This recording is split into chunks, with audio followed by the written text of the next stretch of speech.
Kita tidak ingin ini menjadi harapan semu khususnya bagi masyarakat Palestina yang sebagian kalau kita lihat di video-video yang beredar ini sudah bergembira atas kesepakatan gencatan senjata ini. Untuk membahasnya sudah bersama kami di studio Mas Pisaro Gosali Idrus, pengamat Timur Tengah. Selamat pagi Mas Pisaro. Selamat pagi. Sehat Mas? Alhamdulillah. Alhamdulillah. Baik. Kemudian melalui Zoom juga bergabung bersama kami Mbak Marisa Noriti, relawan Mercy yang saat ini berada di Deir al-Balah, Gaza, Palestina. Selamat pagi. Assalamualaikum. Waalaikumsalam, selamat pagi Mas Philip, Mbak Mala. Oke, saya mau ke Mbak Marisa terlebih dahulu, Mbak. Dengan diumumkannya gencatan senjata ini, kemudian bagaimana sih kondisi terkini di sana? Apakah memang eskalasi serangan Israel di sana mulai menurun atau justru meningkat seiring dengan keputusan gencatan senjata ini, Mbak? Ya, memang setelah pengumuman gencatan senjata di hari Rabu tanggal 15 Januari kurang lebih sekitar jam 19 atau 19.30 waktu Gaza, bisa saya sampaikan bahwa penyerangan tetap berlangsung dan bahkan eskalasinya meningkat. Di hari pengumuman saja itu telah terdapat sekitar 70-an korban yang syahid. Itu penyerangannya di area Deir al-Balah, Nusairat, Khan Yunis, dan Gaza Utara. Dan di Gaza Utara sendiri, tepatnya di Beit Lahia, pada hari pengumuman gencatan senjata di hari Rabu tersebut, hingga pukul 3 dini hari, itu masih ada penyerangan terhadap Rumah Sakit Indonesia. Dan berita terakhir di hari Kamis 16 Januari pukul 13.30, Israel menyerang lantai 1 Indonesia Hospital, di mana di sana terdapat kurang lebih 20 pasien dan tenaga medis dan beserta anak-anak, dan pihak Israel mengetahui tentang hal itu dan tidak ada sedikit pun peringatan sebelumnya, tidak ada evacuation order. Dan bisa kami pastikan bahwa yang saat ini ada di rumah sakit adalah sivilian, tidak ada kombatan atau militer. Dan per hari Kamis saja itu sudah 80 warga Gaza yang tewas dibunuh Israel dan 180 diantaranya luka-luka, sehingga kalau di total dari 7 Oktober 2023 hingga saat ini terdapat Israel telah membunuh 46.788 warga Gaza dan 110.453 korban luka-luka. Begitu Mas Philip. Ya Mbak Marisa, tapi kita ingin tahu pasca diumumkannya gencatan senjata antara Hamas dan Israel ini, tidak adakah sama sekali perbedaan kondisi di sana? Bagaimana respons masyarakat sendiri? Apakah masih skeptis terhadap perjanjian ini atau kesepakatan ini? Atau mereka ada sedikit rasa atau harapan bahwa nantinya pada saat diberlakukan pada tanggal 19 Januari ini akan ada perubahan, Mbak?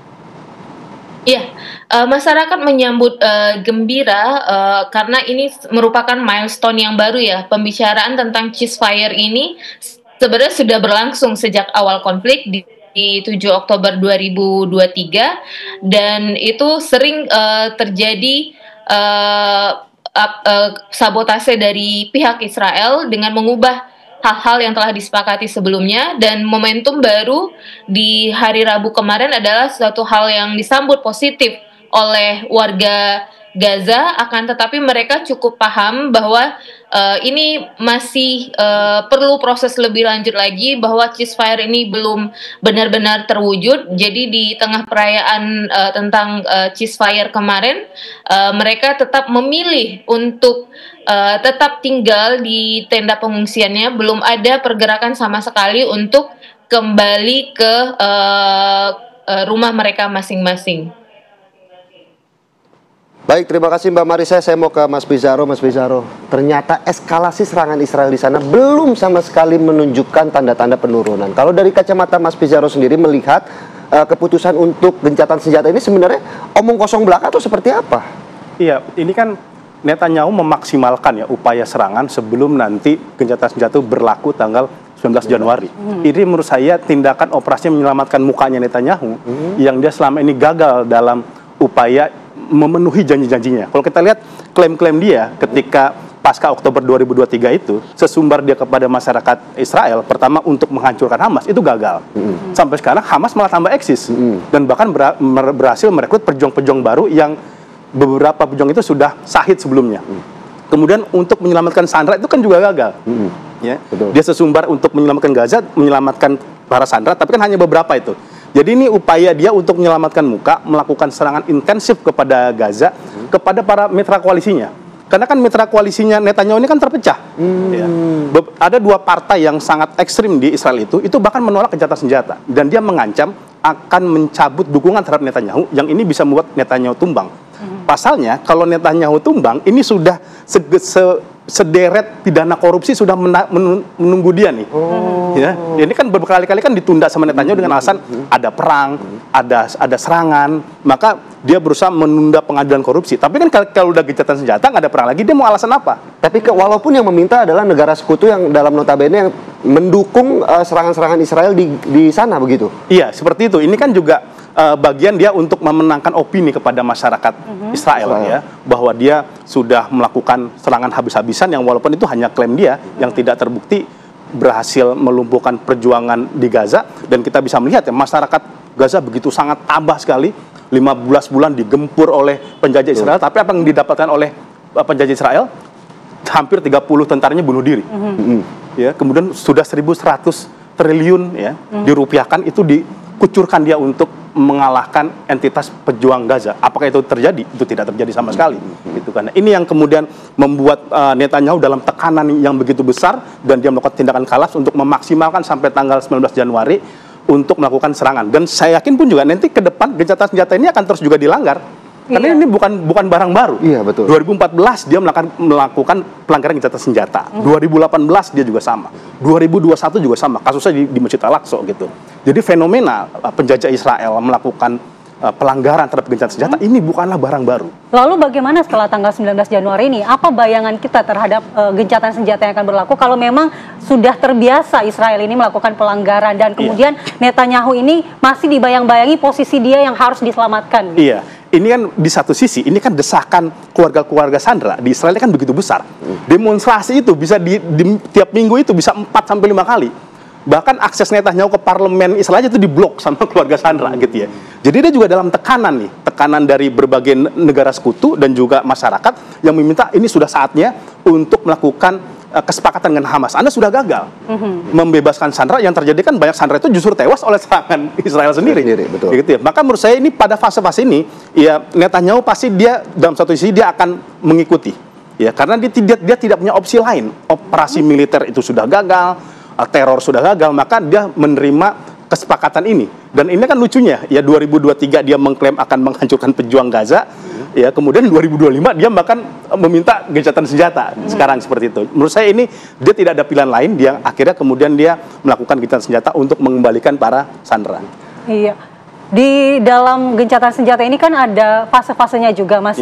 Ada fase pertama di mana pembebasan 33 sandera Israel, kemudian penarikan bertahap pasukan Israel. Nanti seperti apa, Mas, gambaran dari gencatan senjata itu sebenarnya biasanya dilakukan? Iya, biasanya ini kan ada dari pihak para pejuang Gaza, Hamas, yang menyiapkan para sandera untuk dikeluarkan, nanti ditengahi oleh Palang Merah Internasional sebagai mediator untuk memberikan sandera dari pihak Hamas kepada Israel seperti itu. Ini kan sudah terjadi beberapa waktu sebelumnya gitu ya. Tetapi ini kan baru 33 sandera nih. Sedangkan di Israel, di Hamas sendiri itu menyandra sekitar 99, masih ada 66-nya. Karena para pejuang Hamas itu juga nggak percaya sepenuhnya nih. Israel ketika dibalikan sandra sepenuhnya, dia akan menarik pasukannya. Maka ini kan dicicil tahapannya. Ini 33, dan menariknya satu sandra perempuan tentara Israel akan ditukar dengan 30 warga Palestina yang ditahan seumur hidup. Bahkan sebenarnya bukan seumur hidup. Sampai ada istilahnya tuh, dakwaan itu sampai 200 tahun. Bayangkan ya, 200 tahun. Nah, ini yang akan ditukar. Tapi kalau kita melihat juga bagaimana keputusan Amerika Serikat untuk melakukan gencatan senjata, mendorong Israel untuk melakukan pertukaran sandera juga, ini kan dilakukan ketika masa transisi presiden dari Joe Biden menuju ke Donald Trump. Apakah memang ini ada unsur-unsur politik lain dalam keputusan ini? Iya, ingat Mas ya, sebuah presiden baru, pemerintahan baru, dia biasanya ingin fokus kepada pembenahan domestik. Apalagi ekonomi Amerika itu hancur-hancuran, jangan lupa. Ya, anggaran dia juga yang diberikan kepada Israel itu sangat besar sekali, yaitu hampir 1.000 triliun. Tetapi apa yang didapat Amerika? Ya, menterinya aja sekarang dijuluki menteri genosida, menteri luar negeri Israel itu Antony Blinken oleh masyarakatnya sendiri.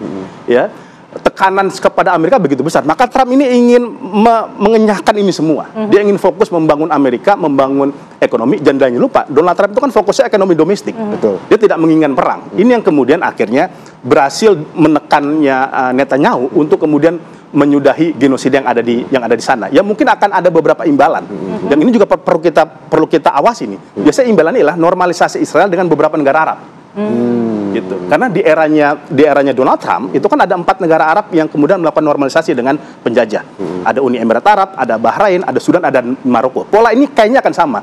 Itu kenapa makanya Netanyahu itu relatif dia bisa menerima. Dan ini juga mungkin akan ditawarkan kepada koalisi-koalisi dia yang menolak gencatan senjata, akan ada insentif money, uang kepada mereka. Ujung-ujungnya duit, bisa dibilang duit. Nanti kita lanjutkan terkait dengan peran dan dampaknya terhadap negara-negara Arab dan kawasan Timur Tengah, namun kita jeda terlebih dahulu. Kita juga nanti akan ke Mbak Marisa untuk mengetahui bagaimana soal bantuan yang akan masuk ke sana pasca gencatan senjata. Setelah lagi pemirsa, tetaplah di Apa Kabar Indonesia Pagi.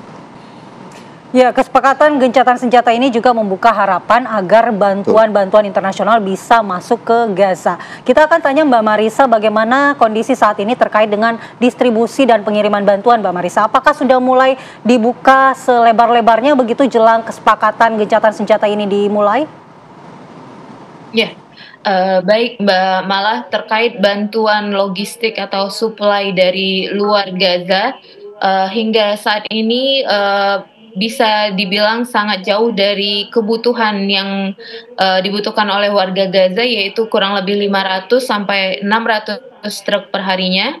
Dan setelah kesepakatan senjata ini, gencatan senjata ini atau ceasefire, tidak ada perubahan yang terlalu signifikan dari jumlah truk yang masuk, karena jalur masuk truknya masih sama, yaitu dari Kerim Shalom, which is di bawah kontrol Israel. Saya mendapatkan informasi bahwa total jumlah truk dari tanggal 1 Januari sampai saat ini itu kurang lebih tidak melebihi dari 200 truk. Dan akan tetapi informasi isu tentang ceasefire ini juga telah membuat harga kebutuhan bahan pokok di Gaza mulai menurun, walaupun belum kembali normal seperti harga sebelum perang. Dan isu krisis bahan bakar yang sebelumnya beberapa hari yang lalu di awal tahun juga sangat parah, sehingga mengakibatkan terganggunya operasional rumah sakit, saat ini sudah mulai membaik karena jumlah bahan bakar yang masuk ke Gaza sudah mulai lancar kembali. Seperti itu Mbak Malang. Sementara itu Mbak Marisa, apakah sejauh ini tentara-tentara PBB juga sudah melakukan pergerakan untuk paling tidak menetralisir serangan-serangan Israel di sana, atau seperti apa? Hingga saat ini belum ada intervensi lebih lanjut dari internasional terkait situasi di Gaza. Semua masih dalam proses, karena ini benar-benar saat yang kritikal, seperti yang kita ketahui bahwa usaha sabotase untuk ceasefire ini sering terjadi, dan bahkan kemarin dari pihak Netanyahu sendiri menunjukkan bahwa mereka berusaha untuk tidak melanjutkan pembicaraan tentang deal hostage dan detail ceasefire lainnya. Akan tetapi karena ada dari pihak Israel yang lainnya, partai lainnya, mereka masih berusaha agar ceasefire, pembicaraan detail tentang ceasefire tetap berlanjut, dan direncanakan di Jumat ini untuk kelanjutan pembicaraan dari pihak Israelnya. Jadi sampai saat ini usaha komunitas internasional sepertinya lebih mengawasi saat kritikal ini supaya ceasefire benar-benar terwujud. Belum ada intervensi langsung di wilayah Gaza seperti itu. Baik, kita ke Mas Pizarro. Mas Pizarro, menurut Mbak Marisa belum ada intervensi dari dunia internasional terkait dengan kesepakatan gencatan senjata ini. Bagaimana? Iya, ini kan kalau intervensi internasional, kalau semacam kayak tentara PBB, ini kan juga harus mendapatkan persetujuan dari dari Israel, seperti itu ya. Sedangkan Gaza secara umum kan memang ini basis kekuatannya para pejuang-pejuang Gaza gitu ya, yang mereka selama ini 15 bulan luar biasa loh, digempur, dibombardir, tetap masih eksis, meruntuhkan mitos tak terkalahkan tentara Israel yang selama ini diklaim hebat dan lain sebagainya. Makanya ini kan tadi seperti disinggung Mbak Marisa, ini kan ditunda voting untuk persetujuan gencatan senjata, karena di Israel itu dia harus dilempar dulu ke kabinet untuk disepakati kita nerima gencatan senjata atau enggak. Tetapi ini sebenarnya tuduhan-tuduhan biasa Netanyahu yang mengatakan ya Hamas ngutak-ngatik di last minute, itu hanyalah omong kosong lah, karena ini kan kesepakatan ini kan bukan mereka berdua aja, ini kan ada Qatar yang menengahi, ada Mesir, ada Amerika Serikat, yang lain nggak ada yang ngomong. Amerika, Mesir, Qatar yang ngomong kan cuma Netanyahu. Ini jadi hanya semacam upaya Netanyahu ya untuk menyelamatkan muka dirinya di depan para keluarga-keluarga tentara. Ingat Mas ya, versinya Israel itu ada 400 tentara yang tewas. Tapi versi dari banyak pakar intelijen mengatakan ada lebih dari 1.000 tentara Israel yang tewas dalam pertarungan di Gaza. Ini suatu angka yang sangat sulit diterima oleh Netanyahu, dan dia makanya ini mencoba untuk buying time, mengulur hingga kemudian nanti dia mengatakan di waktu yang tepat untuk gencatan senjata. Tetapi saya prediksi tidak akan lama lah. Mungkin hari besok ya, atau sampai hari Ahad ya, kabinetnya Israel dia akan menyetujui akan terjadinya gencatan senjata. Berarti betul isu bahwa di sana Mbak Marisa juga tadi sudah menjelaskan bagaimana ada upaya sabotase untuk menggagalkan upaya dari gencatan senjata ini. Betul gitu. Ini kan makanya kan diulur sama Netanyahu dia untuk memaksimalkan serangan terus dan menyerang basis-basis Hamas, karena dia nggak bisa mengklaim nih ke masyarakat Israel bahwa kami menang perang. Gitu. Dari segala macam variabel kalau mau kita diskusikan itu kan nggak ada yang terpenuhi. Menghancurkan Hamas, mengembalikan Sandra. Yang kedua, ketiga, mengembalikan para pemukimnya Israel untuk kembali ke wilayahnya. Itu kan tidak terpenuhi semua. Yang terjadi, Netanyahu itu berteguk lutut terhadap Hamas dan menyetujui syarat-syarat yang diminta Hamas, menarik pasukan Israel, ya, kemudian membebaskan ada 10.300 tahanan. Itu kan disetujui akhirnya, yang nanti ditukar oleh para sandera 99 ini, ya. Kemudian untuk tidak lagi melakukan penyerangan. Jadi kalau kita bandingkan apple to apple, secara umum kita bisa mengatakan Hamas memenangkan pertarungan ini. Tapi kan Gaza itu dibombardir. Dalam skala perang, pengorbanan itu kadang-kadang tidak bisa menjadi satu variabel yang utama. Tetapi siapa pihak yang menyetujui syarat dari pihak lain untuk menerima gencatan senjata. Nah, dalam konteks ini saya lihat Netanyahu memenuhi poin-poin tersebut. Dan ini kan baru di tahap pertama ya, ya Mas Philip, Mbak Mala ya. Ini masih ada fase keduanya nih. Iya, ada fase kedua dan ketiga begitu betul, ya. Iya, nanti bagaimana respons dari negara-negara Timur Tengah terhadap kesepakatan gencatan senjata ini dan hubungannya dengan Israel jadinya nanti? Iya, sebenarnya kalau kita mau melihat ya, sebenarnya negara-negara Timur Tengah sendiri ini di luar prediksi dia bahwa pejuang Gaza ini bisa bertahan sampai 15 bulan di genocide, bayangkan loh, melawan para pejuang yang ini kan sebenarnya bukan militer resminya Palestina. Ya, militer resmi itu kan ada di Ramallah, di otoritas Palestina ya. Ini juga akhirnya membuyarkan beberapa negara Arab yang udah kadung melakukan perjanjian damai dengan Israel. Karena kan klaimnya Mbak Mala, Mbak Philip dulu kan normalisasi ini untuk menjamin stabilitas dan kemerdekaan Palestina. Sejak tahun 2020 sampai sekarang 2025, mana yang terpenuhi? Blokade tidak dicabut, kemudian kemerdekaan tidak pernah didapatkan Palestina, serangan masih terus terjadi. Menurut saya ini juga sedikit menampar negara-negara Timur Tengah yang selama ini justru ngeblok kepada Zionis dan tidak mendukung secara total perjuangan yang dilakukan oleh para pejuang Gaza. Tetapi para pejuang Gaza kan dia sudah mengatakan kami tidak mengharapkan dari Timur Tengah dan sebagainya. Dalam kasus perang ini kami memang berdiri atas kaki sendiri untuk melawan agresi dari Zionis Israel. Tapi yang menarik adalah bagaimana kemudian Amerika Serikat juga mengeluarkan keputusan untuk melakukan gencatan senjata di tengah transisi presiden. Apakah ini salah satu upaya dari Netanyahu juga untuk selalu mengulur-ngulur waktu ketika nanti adanya pergantian presiden di Amerika Serikat? Karena kan kita lihat ini kan Joe Biden yang mengeluarkan, tapi kan ini kan masih masa transisi ke Donald Trump. Seperti apa? Iya, dari awal kan memang Netanyahu ini buying time. Makanya dia kenapa tidak begitu sangat responsif terhadap usulan gencatan senjata yang dilakukan oleh Joe Biden. Karena dia menunggu kemenangan Donald Trump. Ya, kedua presiden ini sebenarnya sama. Ya mau Demokrat, ya mau Republik, dia sama-sama dalam standing to support Israel seperti itu. Tetapi dia punya gaya yang berbeda. Memang Donald Trump lebih banyak dia mengakomodir keinginan Netanyahu selama dia memimpin. Makanya ada yang mengatakan, oke, kita ada kredit bahwa Trump berhasil menekan Netanyahu untuk memberikan gencatan senjata, tapi itu bukan berarti berakhirnya perang di Gaza. Karena ketika Donald Trump menjadi presiden pun serangan masih terus terjadi Di Masjid Al-Aqsa, serangan juga yang 2021 itu, ketika Masjid Al-Aqsa digeruduk oleh pasukan Israel dan kemudian Hamas merespon dengan melemparkan tembakan dan kemudian balik dihancurkan. Itu di eranya Donald Trump. Bukan di eranya Joe Biden gitu ya. Dan dalam beberapa hal kan Amerika Serikat juga gagal sebagai penjamin gencatan senjata dan sebagai negara yang mendorong kemerdekaan Palestina. Berkali-kali mereka against voting terhadap upaya kemerdekaan Palestina di PBB. Kita nggak bisa melupakan itu, Mas Philip dan Mbak Mala, seperti itu. Maka ini menjadi suatu ceasefire, menjadi suatu tapak awal untuk perdamaian, tetapi ini ini belum menjadi upaya untuk mengakhiri perang. Belum menjadi jaminan. Belum menjadi jaminan, kecuali Palestina merdeka dan Israel mencabut blokadenya. Iya. Baik, kita akan minta tanggapan lagi dan juga keterangan dari Mbak Marisa saat ini untuk di Gaza sendiri. Apakah masih banyak warga negara Indonesia yang berada di sana atau mungkin terjebak di Gaza, Mbak Marisa? Untuk saat ini hanya saya sendiri warga negara Indonesia yang berada di Gaza karena kita lagi dalam fase rotasi tim untuk kedatangan tim medis selanjutnya dan saat ini saya berada di Deir al-Balah, alhamdulillah wilayah yang cukup aman, Mbak Mala.